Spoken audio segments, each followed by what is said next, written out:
ambition in life? உங்களுடைய வாழ்க்கையின் அபிலாஷை luck என்ன? Is it just to go around doing something for God? தேவனுக்காக ஏதோ ஒன்றை செய்ய வேண்டும் என்று சொல்லி இங்குமங்குமாய் ஓடிக்கொண்டிருப்பதா? Some people say that. சிலர் அப்படி சொல்கிறார்கள். Why don't you do something for God? தேவனுக்கு ஏன் எதையாவது ஒன்றை செய்ய கூடாது? You know what Jesus taught us to pray?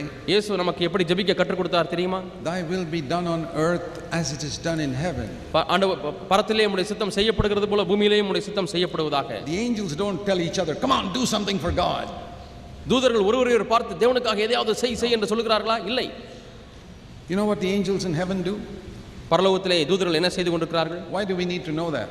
ஏன் நாம் இதை அறிந்து கொள்ள வேண்டும்? Because Jesus taught us to pray, thy will be done in my life exactly like the angels do it in heaven.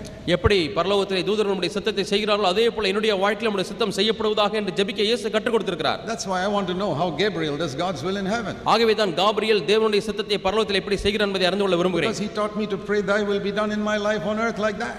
அதே போல உம்முடைய சித்தம் என்னுடைய வாழ்க்கையில செய்யப்படுவதாக என்று ஜெபிக்க கற்றுக் கொடுத்திருக்கிறார். You know what Gabriel does? Gabriel என்ன செய்கிறார் தெரியுமா? Or Michael or all the other angels? மிகாவேல் அல்லது மற்ற தூதர்கள் என்ன செய்கிறார்கள்? They don't run around doing something for God. தேவனுக்கு என்று எதையாவது செய்ய வேண்டும் என்று இங்கும் அங்குமாய் ஓடிக்கொண்டிருக்கவில்லை. They wait before God. தேவனுக்கு முன்பாக காத்திருக்கிறார்கள். God, தேவனே, what will you have me to do? நான் என்ன செய்ய சித்தமாய் இருக்கிறீர்? They don't listen to the ideas and opinions of all the clever angels around them.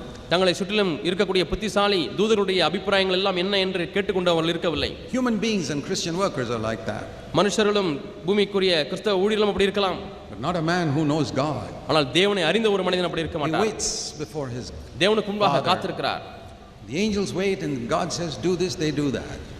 தேவனை பார்த்து தூதர்கள் காத்துக் கொண்டிருக்கிறார்கள், இதை செய் என்று சொன்னால் உடனே செய்கிறார்கள். When they finish doing that, they come back and wait before him. அதை செய்து முடித்த உடனே மீண்டுமாய் தேவனுடைய பாதத்திலே வந்து காத்திருக்கிறார்கள். That is how God's will is done in heaven. இப்படித்தான் பரத்திலே தேவனுடைய சித்தம் செய்யப்படுகிறது. If every angel went around trying to do something for God, there'd be total confusion in heaven. எல்லா தூதர்களுமே தேவனுக்கு என்று ஏதாவது ஒன்றை செய்ய வேண்டும் என்று சொல்லி இங்கும் இங்குமாய் ஓடிக்கொண்டே இருந்தால் பரலோகத்திலே ஒரு பெரிய குழப்பம் ஏற்பட்டுவிடும். They came on earth trying to do something or the other for God, there'd be confusion on earth. பூமியிலேயும் வந்து தேவனுக்கு என்று எதையாவது செய்ய வேண்டும் என்று தூதர்கள் இங்கும் அங்குமாய் ஓடிக்கொண்டிருந்தால் இங்கே ஒரு குழப்பம் ஏற்பட்டுவிடும். You see this picture in Mary and Martha. மரியாள் மார்த்தாள் இந்த காரியத்தை நீங்கள் பாருங்கள். Martha wanted to do something for Jesus in the kitchen. மார்த்தாள் சமையல் அறையிலே இயேசுவுக்கு ஏதாவது ஒன்றை செய்ய வேண்டும் என்று சொல்லி ஈடுபட்டு கொண்டிருக்கிறாள். மரியாளோ she waited.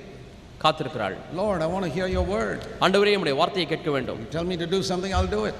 ஏதாவது ஒன்றை செய்ய சொன்னால் நான் செய்கிறேன் ஆண்டவரே. And Martha, who was busy doing so many things, பல காரியங்களை செய்வதிலே ஈடுபட்டிருந்த மார்த்தாள் was so irritated with Mary, who just seemed to be sitting waiting. மரியாள் இப்படி உட்கார்ந்து கொண்டிருக்கிறாளே, எனக்கு உதவி செய்யாமல் என்று சொல்லி தனக்குள்ளாக ஒரு எரிச்சல் வந்து விடுகிறது. This active type of Christians are always very irritated when anybody talks about waiting on the Lord.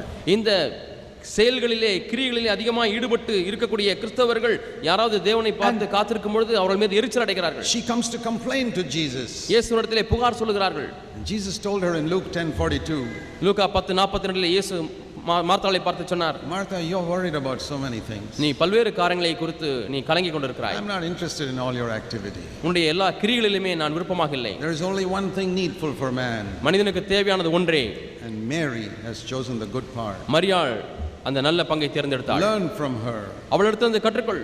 It's not activity I want. எனக்கு தேவையானதெல்லாம் கிரியைகள் அல்ல, செயல்பாடுகள் அல்ல. Wait on me and do what I tell you to do.